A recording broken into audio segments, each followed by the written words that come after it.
సరే, ఈరోజు మనం బౌద్ధ మతంలోని 4 ఆధ్యాత్మిక శక్తుల గురించి క్లుప్తంగా చూద్దాం. చూడండి, జ్ఞానోదయం పొందడానికి ఇవి చాలా కీలకమైన పునాదులు అంటారు. కానీ ఇక్కడొక ఇంట్రెస్టింగ్ పాయింటుంది.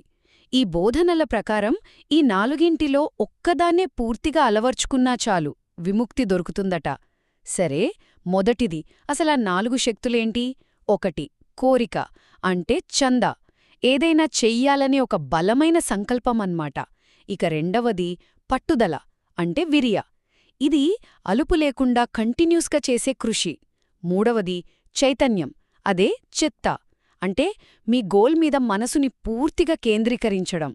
ఇక నాలుగవది విచారణ, అదే విమర్శ, అంటే ధర్మాన్ని వివేకంతో లోతుగా ఆలోచించడం.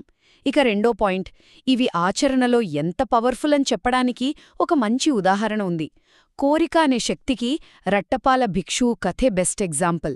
భిక్షు అవ్వాలన్న ఆ ఒక్క కోరికతో అతను ఆమరణ నిరాహార దీక్షకు దిగి చివరికి అర్హంతయ్యాడు. చూశారా, అంత పవరుంటుంది. అలాగే బుద్ధుడు 6 సంవత్సరాలు చేసిన సాధన ఉంది కదా, అది పట్టుదల శక్తికి పర్ఫెక్ట్ ఉదాహరణ. ఇక చివరిగా, ఈ శక్తులు మనలోని సంకోచాన్ని ఎలా బ్రేక్ చేస్తాయి? మనలో చాలామందిమి అయ్యో సరైన గురువు లేరు అనో, నాకు ఆరోగ్యం బాగోలేదు అనో ఇలాంటి సాకులు చెప్తూ ఉంటాం కదా. కాని అసలు కారణం మనలో ఈ శక్తులు తక్కువగా ఉండటమే.